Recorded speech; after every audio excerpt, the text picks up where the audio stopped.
Okay, our 95 Ram with a beautiful brand new 2.8 Cummins in it. It just goes down the road so nice. Got the nice quiet little 4-cylinder diesel purr. Be a shame if I tore it all apart. I gotta tear it all apart. Things we do for science. Here we go.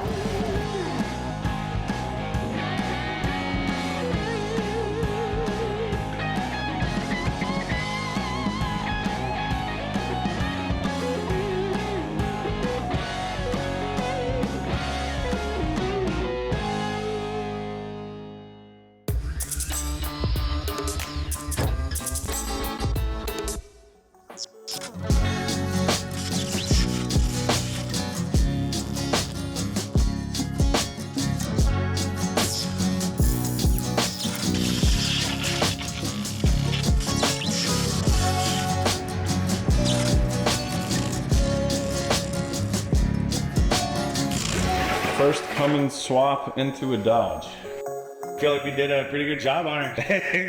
Definitely SEMA worthy. Rob is going to be writing his own program to simulate the different driving experiences, because if this doesn't work, the whole process doesn't work. This is the first electric axle underneath a Dodge Ram. Well, here goes nothing.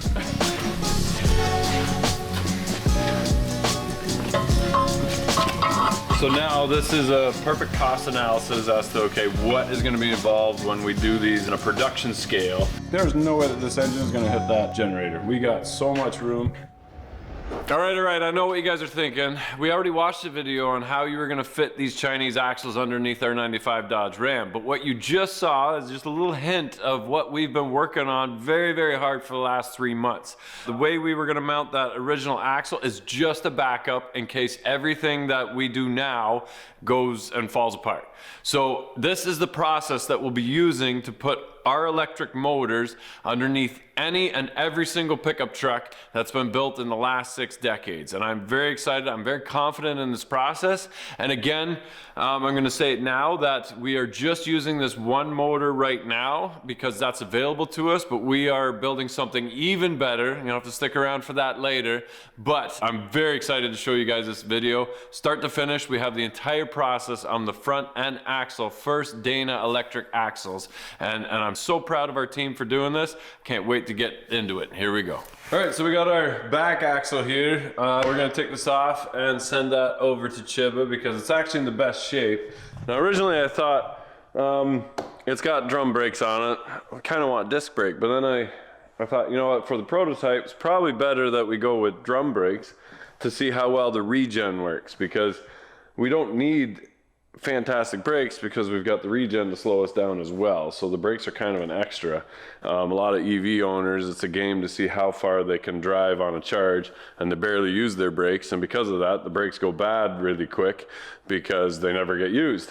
So we're not going to do that. Obviously we're going to hit the brake pedal, but these drum brakes should be fine for what we're doing actually. So we're going to pull this apart and send that off to Chiba, and we will be having some electric axles under this thing before you know it. Here we go.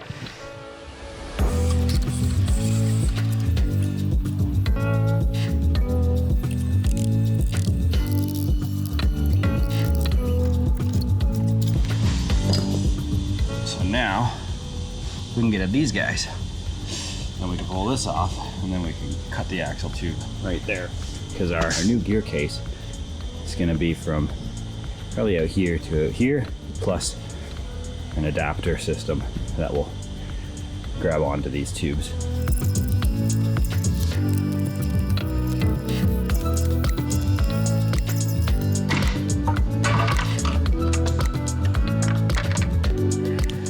This is what we want, huh? So now we gotta choppy chop right there.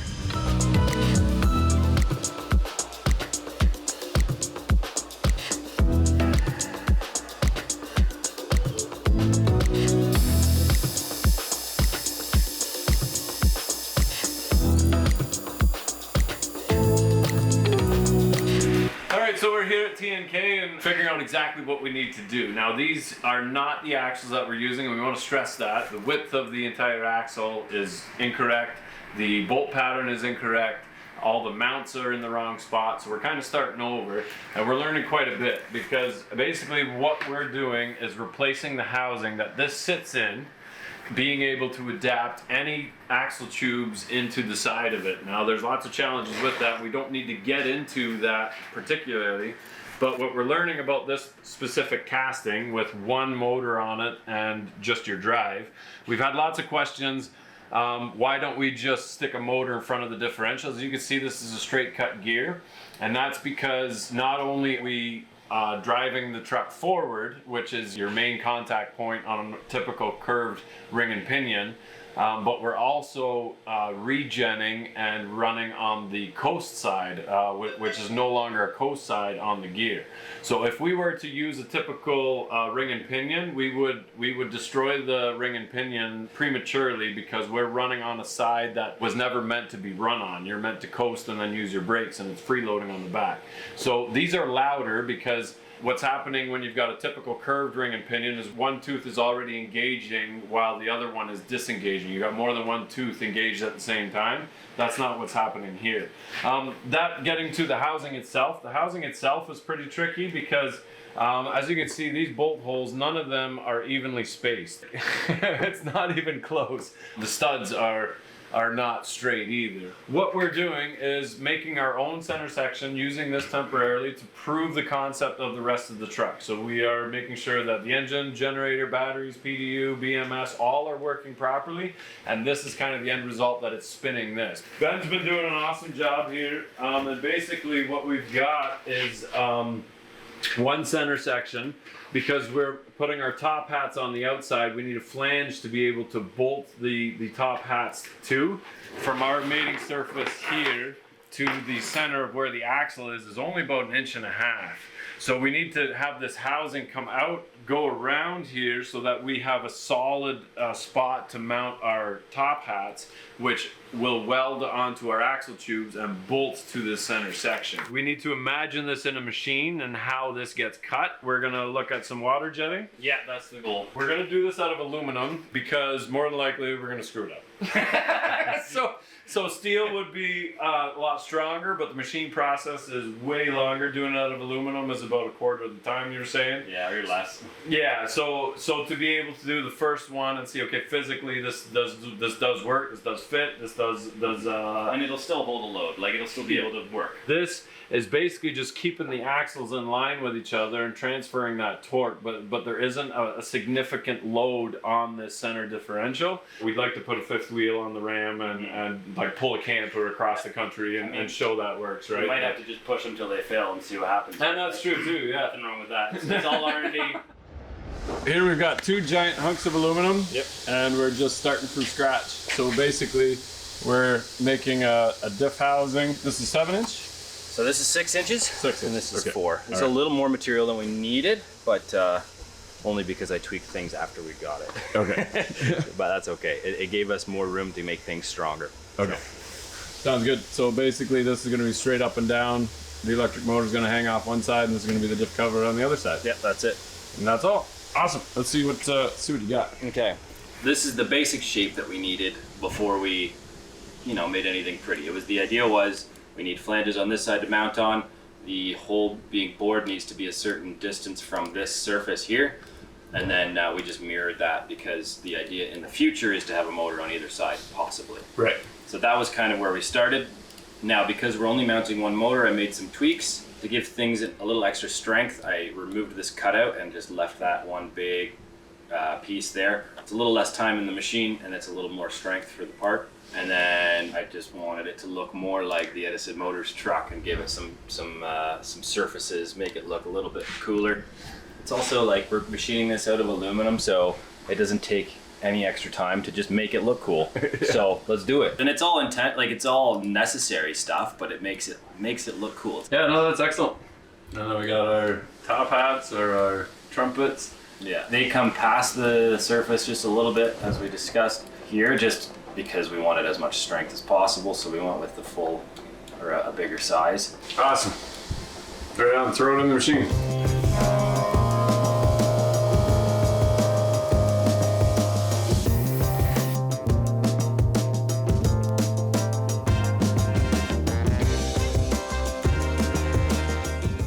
All right, there's the first side done. Looking kind of pretty. So now we got to flip it over, get it exactly lined up, and then we'll cut from the other side, get rid of these chunks here, these chunks, and this chunk in the middle. And then we'll have to throw it in the other CNC to bore some holes in the side. There, and there. We've got a 4-axis CNC that'll do a better job of that.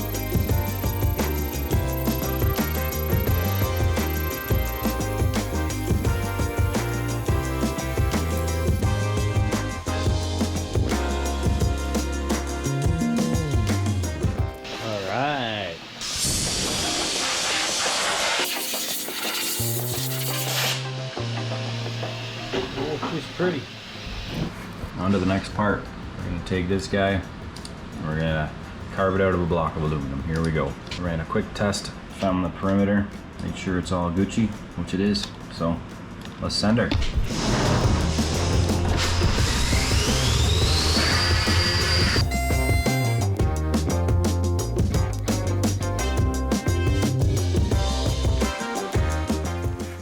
So it's a little bit tricky to drill these end holes and bore those out. So we, well, not that tricky. We've got a solution for it. And I'll show you that in just a second.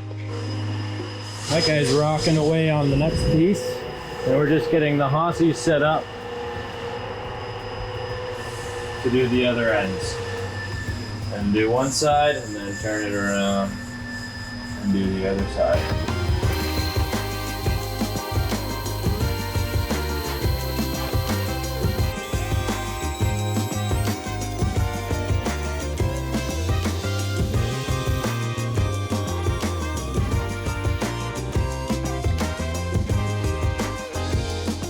This is the beast that we're gonna call a gear case cover, and she's done. Forgive the noise, but this is pretty exciting here. This stuff going on.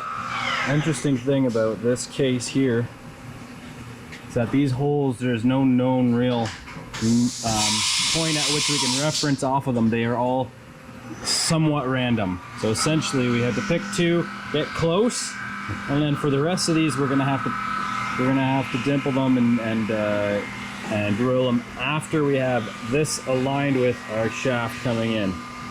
So we'll have that all aligned, make sure that this is in the perfect position. It's gonna have a little bit of room to wiggle, and then we'll mark all these, drill them, tap them, and then lock it in place. We're also just starting to play with getting this on here. There was some fun that we had to do with this this wing here, whatever you want to call it. We had to make sure that it was small enough that it wouldn't interfere with the bottom of this motor. So again, not our final design, but we're working with what we got and we're trying to make it happen. Because the center of the shaft had to be so close to this surface, we had a very tight tolerance between the top of the shaft and this guy here. And if you were to look at the original system that these came off of, they came up as well, but they were a little bit thinner, a little bit weaker. So this thing is pretty bulky. It's going to be very strong, hoping that it's strong enough to do what we want it to do. Because it is aluminum, there's obviously a little bit of a question there, but I think it'll be great. We're excited, coming along.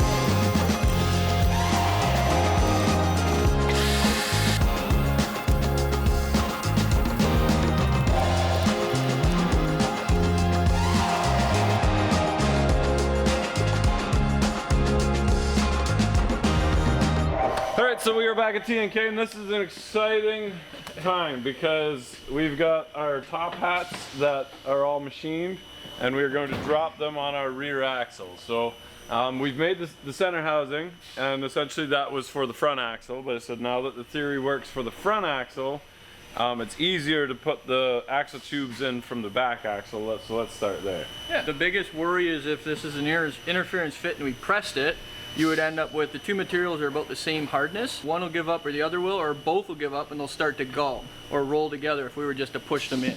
So what we're trying to do is basically swell the one up over, set it on top and let it shrink to an actual, almost like a spring clamping when it tries to get back to its original size, which will square this up to the machine surface and then also almost build a bond that's not really that breakable, and we're just putting the weld on for fun. Yeah. So we gave it about 1.5 thou clearance or interference to 2 thou interference, but because it's such a long barrel, the amount of pressure to put that in would be quite a bit, and the chances of that starting to roll up some material inside would be pretty high. So that's why we're choosing to do this. We're trying to get it up to about 600 because we want it to have almost 10 thou clearance to slip on. The material that we're dealing with is like a 1018, so it can't get hard. It has no ability to get hard, but that's also good for when you're welding. You don't get a brittle surface where you're welding or on the edge of where the cold to hot start. There's no need for it to fracture or desire for it to fracture because it's all kind of flexible material. But that's why we have to sweat it. Now this is a different color than when it came off the lathe. Yep. We did a test. Well, actually, if you look in the groove, that's what the original color was of the steel. When we did the test, we could see what temperature it got to based on the amount of carbon in the air that got soaked into it based on the temperature it was at. Okay. So that's kind of an interesting way to see it. They call it a straw color, but when it's a fresh heat up, it should be around that purple to get us in the right zone. Okay. But it won't be red because then you start changing, it starts to become a floppy donut. So we don't want that either. No, so there is some science to it. Yeah. Even though we're using your shop barbecue that you'd use that's for science, barbecue. Man, it's science. We got a plate in there in order to actually kind of absorb some of the heat, but also build a bit of it to contact. So you can see the color we got going on here is starting to get to that almost a deeper blue, almost a bit of a grayscale, but that's because we've already gone hot and back down to cold ones. So it's affecting its natural coloring from temperature. This guy can only go up to 450 degrees Celsius. This is the best one we could find. Our other one limited at 300, so 450 is okay. So it's getting hot right now. Let's just say this is just a comparison. These are two pieces. We got this set to 0 as a reference. This is a cold part, so we're just checking the bore. So that's just your variation going down the bore.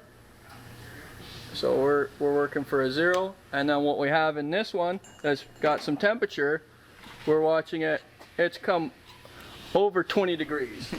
20 thou? 20 thou. Okay, yeah, I was thinking degrees because the back of my hand was melting. The fact that we had a reference part is very important. I'm still going to go one more check on the actual piece that we're fitting on to make sure everything still lines up, because if it's not, we go over there and try it.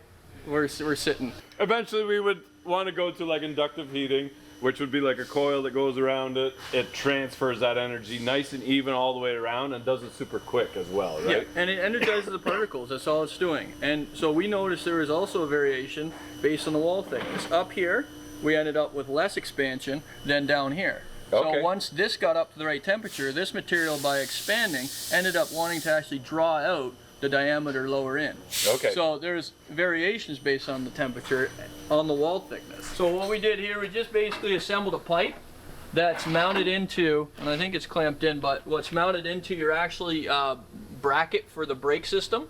That's orienting the direction of the actual spring plate, or actually that alignment plate for the springs to get clamped to, along with the bolt holes. And then we have basically just a pin to help us set this up and square up the bolt pattern that's going to mount this to the center housing. In the future, we probably sweat these on and then drill the bolt pattern in a jig. Oh, that's just something you're doing this and you're like, why are we like, we gotta build this whole jig to line up. That's exactly it. But when you go through it, you be honest and say, hey, why are we making this when we could just put the holes in after? But the back axle, so what, your springs are slightly off. Yep. There's no caster, there's no camber, there's nothing to worry about. But that front axle, and we got a right and a left. The one has to come in at 22 degrees, the other one has to clock the other way. Yeah. So that's what we have to set up for, because they're coming in on either side and we're using the same jig. Right. So there's little things, but yeah, we're just gonna keep making it. I think we'll learn from the complications by making it simpler. Overdo it here. Sender. Well, here goes nothing.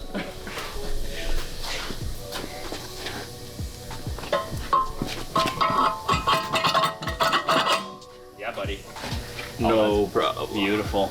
That's exactly where we wanted it. And now you can see it basically boiling any machining oils out, anything in between. It's literally squishing anything that was in between there out. But look at, now you see the temperature of this is actually building to that 200 degrees. You see the color change in that steel. So now, you know how we measured this was 7 thou bigger? Yeah. So now that's what that pipe will do. It's actually growing into it. Right. So they're almost meshing first, and then they'll shrink back down together. She loose? Watch yourself if something goes sideways. Yeah. Ready? I'm just gonna set it on the back. Oh, okay.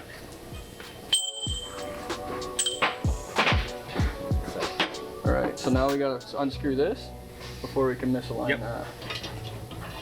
That's it. Mr. Fickle. Okay, where's the other axle? There. And an axle was born. That's something I mentioned to someone. It's like, yeah, that doesn't help. It's like 22 kilometers. But I seen that spline, that cute little spline coming out of there. Yeah.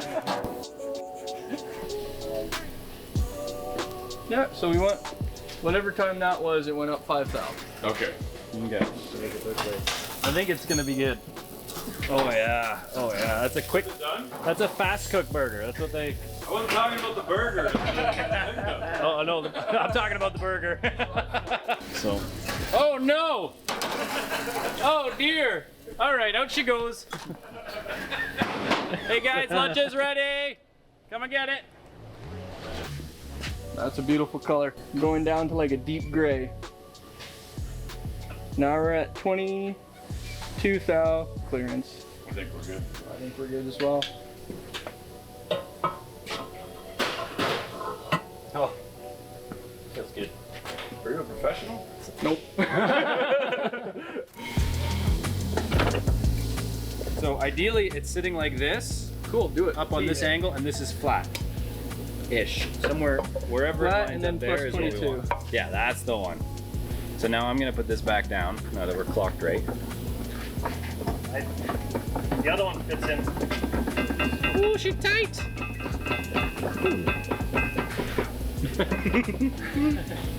Well, that's how she glue. Yeah. You don't even need bolts.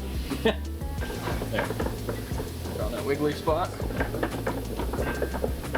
Yeah, that's good. That looks good. Ready?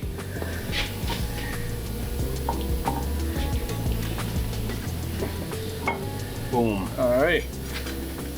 Wiggle spin. Is that the tap tool? I think so.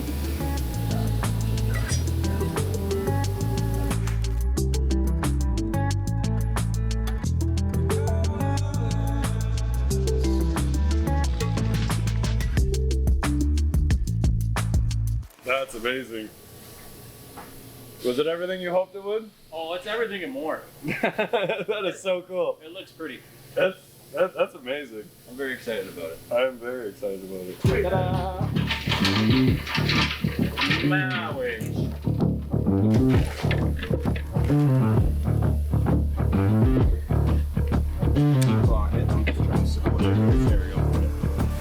We made the first 30-year-old Dana 80 electric axle. This is pretty awesome to be able to take it out of my head, put it in his head, who then puts it on a computer, then tells that machine to make this, and then the whole process works. It's pretty cool. That's pretty awesome. Yeah. Good job, guys. Oh, we're standing on the shoulders of giants, really, though. I didn't build that. I just built this. Yeah. No, it's still pretty cool to be able to have an idea and make it work. Yeah. All right, so from here, we got a few more bolts to tap and line up and make sure that our axles are perfectly centered through the axle tubes. And then it's a matter of taking it home, putting the brakes back on it again, and getting the custom axles made with the splines that fit inside the gearing here, and will drive our hubs on the outside. So, very good job. It all fits and works. I think I'm happy with the whole process, how everything went. So, I think order more material and make some more. Go. Awesome. Let's send her. Oh, it's exciting. Yeah, first of. First of a 30-year-old Dana 80 electric axle. Yeah, I like it.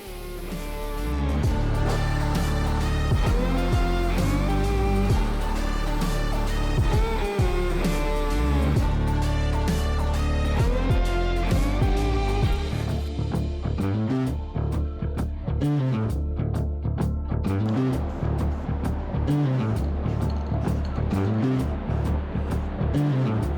right, so we've got our 90-degree gear housing that needs to be perfectly in line with the axles as they're attached here. So we built some custom little pucks that'll sit in all of our openings, and then there's two actually mounted onto this housing as well. So once this is sitting in here, then we slide a shaft through everything, and we can be very sure that everything is super perfectly in alignment, so that when we do our final assembly, our splines are going to line up perfectly, our bearings are going to be perfect. So right now what we're doing, or what Tim just did, is found all of these holes from the housing here and transferred them over to our custom gear case. Now we're at the point where this surface has been taken down to the perfect height. We threw it back in the mill. We took the surface down, I think 15 thou. It wasn't quite enough, so we went down another 5. We're now at the point where we can start mounting everything together. We can get that motor, the electric motor, mounted onto this gear housing, because there's actually a bracket that needs to go on the end of that, which needs to attach to our axle tube still. And then once that is all sorted out, then we can start looking at doing a final assembly where we seal everything up, we put the gasket, put the bolts in, make sure everything's perfectly aligned, and then hopefully by then we'll have our axles built, because they have the specific spline for this gear system. And once we're there, yeah, we can do a final assembly and it'll be ready to mount under the truck. All right, so today is super exciting day. It's 3 months of hard work, Shiva. It looks amazing, man. Yeah, it's been fun. Yeah. This is it now. This was a lot of extra work just to get these axles on there, because we could have just cut the spindles off and welded them on the Chinese axle. Yeah. But that's not the point of this. The whole point of this was a design study. Yeah. Because what we're essentially doing is getting this piece made overseas with the with our dual motor setup in it, and then we're adapting the axles, and now and we are sourcing, like, so the design's done, the solid model's done to kind of make it modular. So now we got all these components that are fitting together, some stock components, some new components, some components that don't even exist based on the upgrades or based on what's coming down the pipeline. So this can go to any casting company anywhere in the world, and it can get that file built and mass produced, and we can start plunking these out. Okay, right on. So that's kind of the beauty of that, but also just seeing how it all comes together. So this originally was going to be the front, but then once we realized it was going to work, we made it into the back axle, because it's very straightforward to line everything up. Yeah. You put pucks in there and measured to make sure that these aren't crooked or tilted or anything like that. When we sweated these on, we had to line these bolt patterns up, because the bolt patterns were in before we put these on. But you can see as it's all assembled, now those angles are opposite each other, but they line up to hold this whole thing together. So, yeah. But something we noticed on the back versus the front, we don't need it to have this big of a gap here. Okay. So we could use more of the tube. We're using that, you know, what we learned on the front already, we're gonna make it smaller. Yeah. A little smaller piece of aluminum, we don't need as much of a flat here, and then we're gonna use more of the original axle, which is all, kind of the goal is to use as much of the original components as possible. Right. And this diff cover is also structural. Yeah. But you could make that a little bit smaller. Yeah, as that well, could be right? stamped, or even an item like some of those, you know, there's some billet, but also thinner, or even cast aluminum with fins. There's all sorts of other design of diff covers that we could incorporate. But yeah, as design's progressing, we do have, you know, some other ideas that both sides are going to be covered, or there's going to be other things happening with both sides. So we have the ability to just kind of move this relative piece of aluminum into any shape. It can basically, as far as your imagination goes, the center can move, shape, thicken, narrow, whatever needs to happen. We can start to do that with this system. Right. So, and that's why we switched the front to the back, because it's like it's already cut. Yep. It's bigger than it needs to be, but we got a pile of room in the back of the truck. Might as well put that one into the back. Learn what we did from this back axle, incorporate it in the front, knowing that we don't have to drill these holes yet. So now this is a perfect cost analysis as to, okay, what is going to be involved when we do these in a production scale, and is it feasible? Do we reuse the axle tubes? Do we just get new axle tubes and new spindles, weld them on? Does that make more sense than cutting it up? This is where you guys come in, because somebody's watching this going, you idiot, you could have just done this. And we want to hear from you guys. Comment in the video down below or hit us up on Instagram, wherever, and say, look, I make these axle tubes. We make upgraded spindles. We make stock spindles, yokes for the front axle, the files to make the spring mounts for all the Danas in the Dodge setups or in the Ford setups. This helps us price the kits out for you guys. So how does this process look? How much of the installers are going to do this, or do we do this in our own facility, ship you an axle like this, you send us your core back, all those things. That's what we're deciding and figuring out right now. So there's a lot that goes into this. Coming up with a business plan that works with the parts that you can use in a cost-effective way. Yes. Yeah, and that's even the neat part. Like, we've already started through this. We've come up with a long list of things we want to look for, just based on some of the needs we've come across. So that information is very valuable, and we're seeking those out locally, but getting that help from the network that's in place is so much more helpful. Casting companies, you know, that can handle that, even guys that'll even do production level on the turning, you know, like, we're prototype. We've gone through, you know, a bit of the thorn bush to get here. And we're happy to do that, but now we can kind of share that with you. So, so we're looking forward to that. Nice.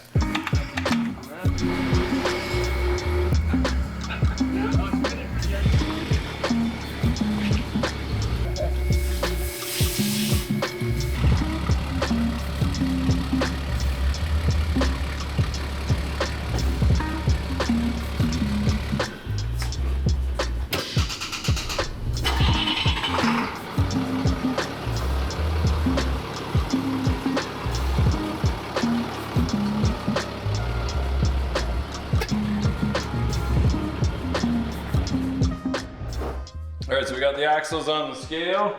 We've got a total of 372 pounds. So that's no axles in there, no brakes on there yet. So that's pretty hefty. That's the aluminum housing, bigger than it needs to be. And completely irrelevant because this is just a one-off, but something to keep in mind. So we're at 195 pounds, so 175 pounds heavier with that motor. So it's not terrible, it's like one of me back when I'm in high school. I'm pretty happy with that. We all knew it was gonna be heavier. 170 pounds extra is not that bad. Nice, I like that. We've got regen braking, so our braking, I really want that to be tested out, so we're gonna put the drums right back on it again, what was stock, just to show that we can go back to the stock setup. This is an exciting day, I love it. Here we go. Okay, so turns out these brakes were just done. We got lots of meat, we got everything nice and clean in there. So we'll just put a little extra never sees on the star adjuster, and she's good to go. You're just getting your old brakes back again. You're taking the hub off, we're gonna put our axle on, you put your own hub back on again. That's it, golden. And we're almost ready to put those beautiful Ultra wheels and Nittos back on. That is exciting, because then I can roll it out of the shop too. Here we go.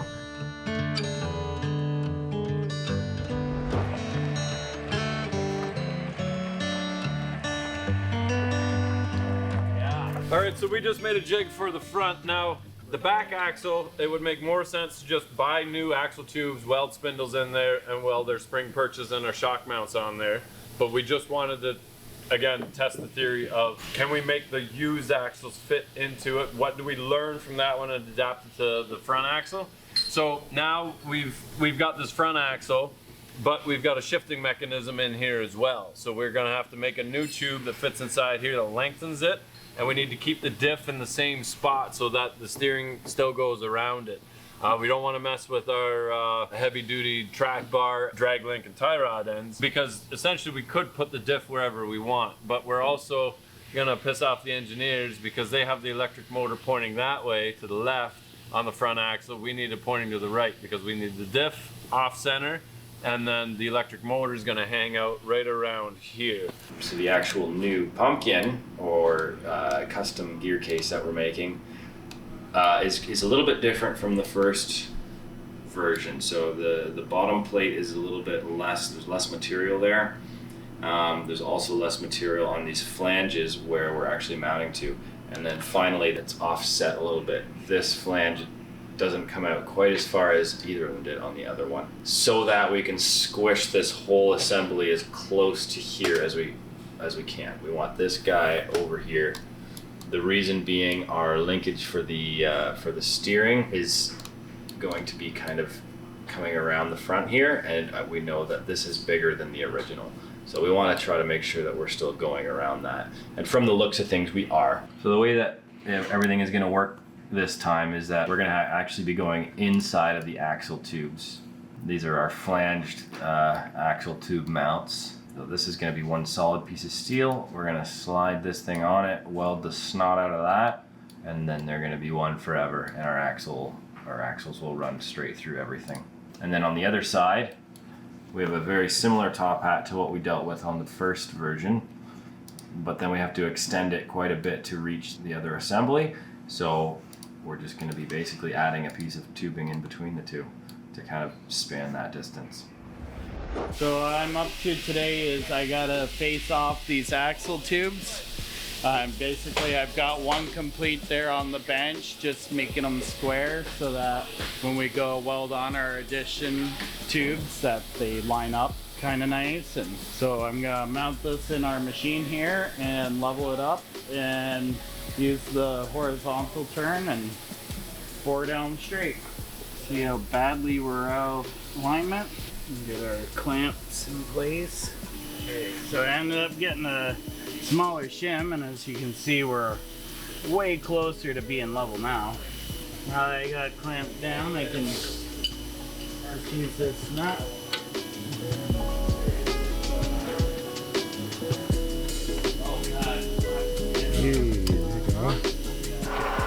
So what I'm about to do is, because we had to saw cut off this axle tube, it's a very crooked cut. So I'm going to use this to make a nice true edge so that when we weld on the new axle tubes, everything will be square and easy to weld.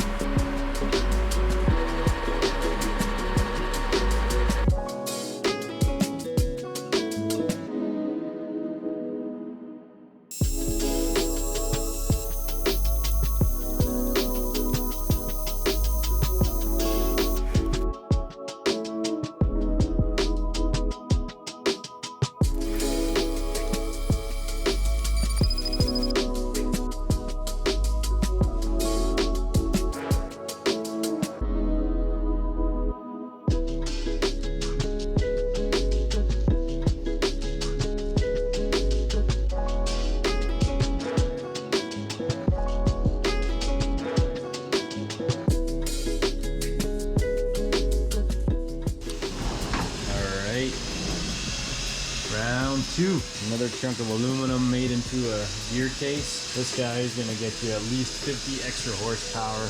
We made her sleeker and faster than ever before. Just gotta poke some holes in it and you can start mounting the motors. Very exciting.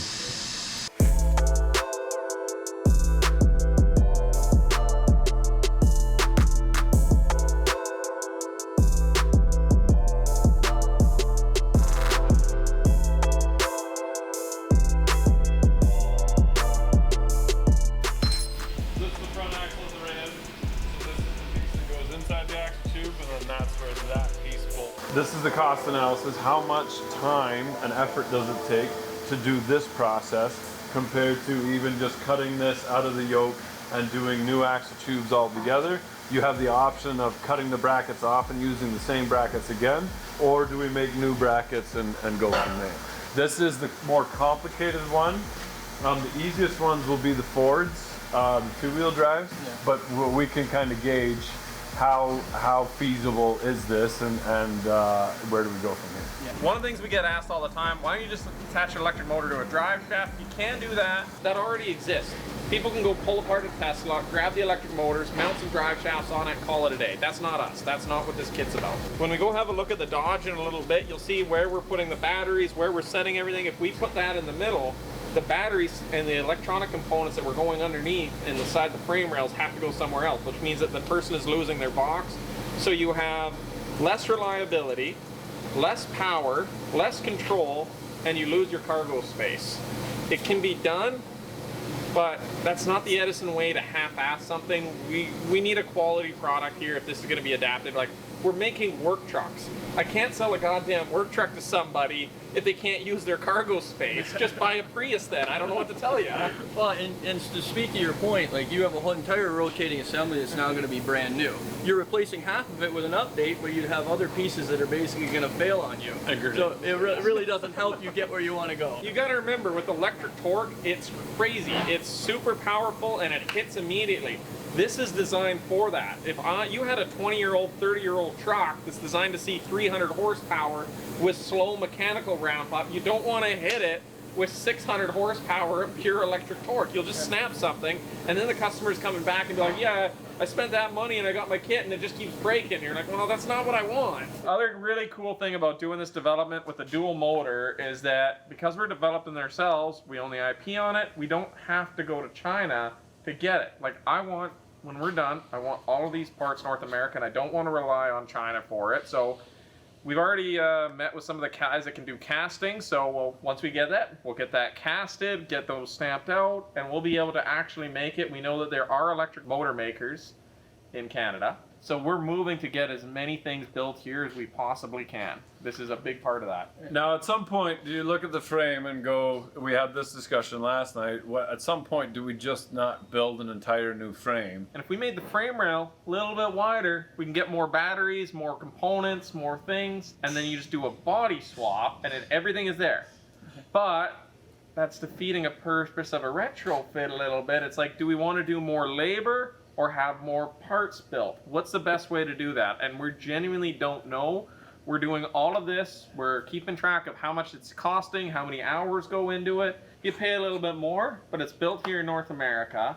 It can arrive to our shop, your shop here in Ontario, and we can assemble everything, and then we sell the rolling chassis to somebody that can put the body on it. So we can do all that, and it's like, which way makes more economic sense? Because then you know they're getting a good frame rail, they've got good brakes, good drivetrain, everything is ready to go, and then you take whatever body you want, you put on those adapters for whatever cab you need, and you put it together, or you have a couple, this is the Ford chassis, Chevy chassis. Like, there's so many different ways of doing this that we just, it's a big debate. So you guys got to understand that there's a lot of sleepless nights that we're laying awake deciding, you know, what do we do, but it's a giant cost analysis. TNK Inc. here has been helping us out a pile. If you haven't seen the boot video and you don't know who TNK is, TNK is the machining side of the boot factory, but these are the guys that are making all of the parts for us.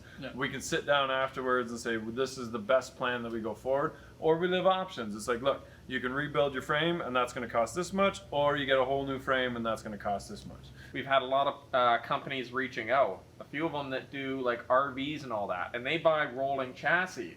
Oh. Well, like, and then they build their RV and everything, and their custom van, or, well, can we just get a rolling chassis from you rather than like, why are we buying a rolling chassis? We'll have to buy a rolling chassis from Ford, and then we'll have to rip out the Ford drivetrain, and then we have to install your drivetrain. Like, can you just put it on a set of chassis and send me that chassis then? Right, like, right. Well, that also targets the RV market that's been really big on this. So it's, there's so many different ways to do it that I generally would like your guys' advice. What do you like? What do you think the best idea is? Let us know, please. Okay, Rich is gonna tell you what we're doing here. Okay, so this morning we're just doing a dry fit. It's Saturday, the guys work really hard. Chase is here for just the weekend, he's heading home, but we want to dry fit this front axle into the Ram. That'll allow us to do the orientation properly. We learned from the back axle, it's up a bit high.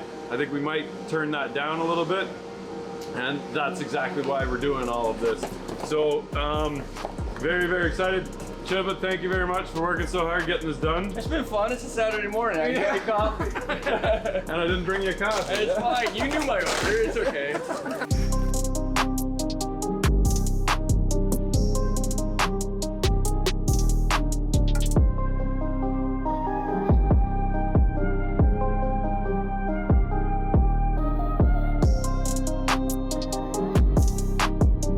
All right, guys, update on the Dodge Hybrid pickup. We now have the front electric axle in. We got the 2.8 Cummins. There we go. Electric axle. All kind of mounted up there. These are gonna be the batteries going in right there, and the rear axle. So this is 3 months of hard work. Now we can get everything properly fit up, put in there, steering, all the rest of that that's got to still be worked on. That's minor. It fits. The axles actually go in there. So like, we are over the moon happy with how this turned out. This has been absolutely monumental. This is such an epic moment in this build. I cannot be happier. This is absolutely amazing. All the batteries and the power electronics have been ordered. We're just waiting for those to arrive. So I'm gonna go back to BC, go back to work on the semi trucks, and leave Rich here to deal with all the rest of the issues. Okay, so I gotta get this axle back to T and K. Before I do that, I wanna pick the engine up about 2 inches and move it forward, as far forward as we can. I'd like to get the generator completely underneath the hood. And right now my bell housing is like, or my firewall is right here. So we can move it ahead 8-10 inches, I think. So yeah, about 8 inches, and then I think we're pretty good. Maybe I can put my mounts onto here.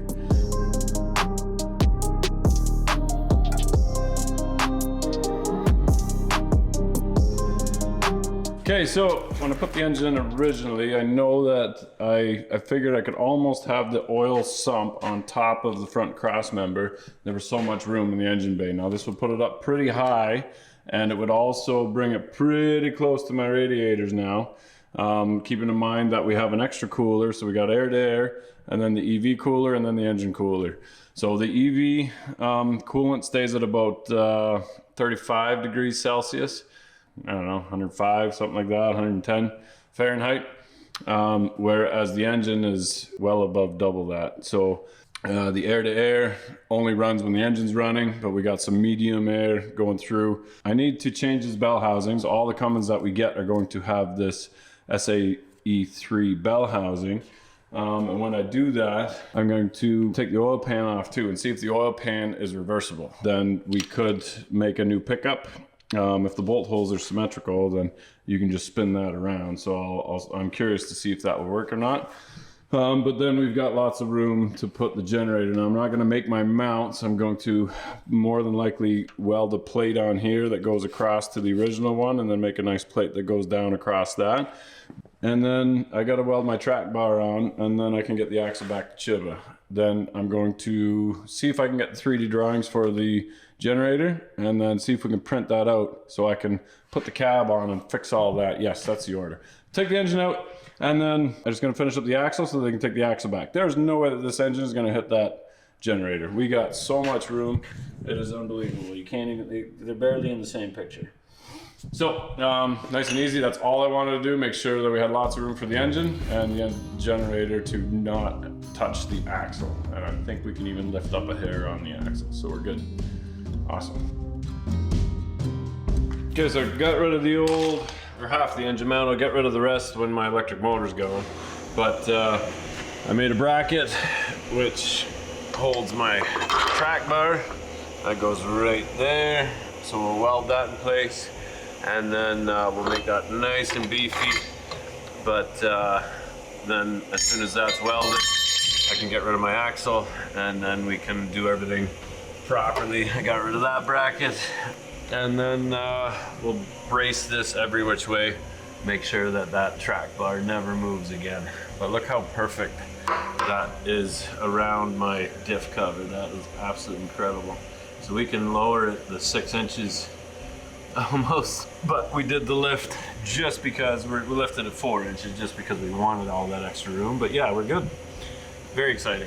Okay, so we've got all of our Synergy components on now, and I'm happy to say that they all miss. We're gonna weld that bracket in solid afterwards, but we got this beautiful Synergy suspension components, and I don't think we have to modify anything. It all missed. We got our sway bar links in, and it is absolutely beautiful. We're gonna take them off. We're gonna send them off to get painted.